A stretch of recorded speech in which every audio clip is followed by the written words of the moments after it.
Vrátili sme sa ku Kizaši. Poďme ešte na chvíľu do interiéru. O pohodlí a vysokom štandarde výbavy sme hovorili. Tu sú ďalšie dôkazy. Ak si tlačidlom zvolíte pohon 4x4, na palubovke sa rozsvieti patričný piktogram.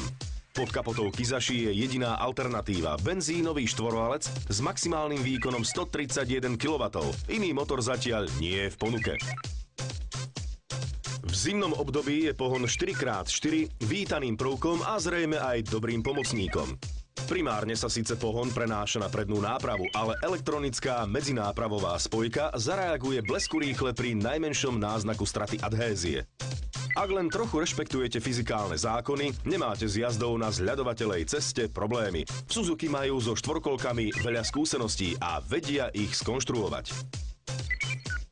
Hoci bolo Kizaši postavené na veľkých 18-palcových diskoch a nízkoprofilových pneumatikách, čo tiež prispelo ku kráse, neboli ani na hrboľatých a rozbitých cestách problémy s jeho ovládaním.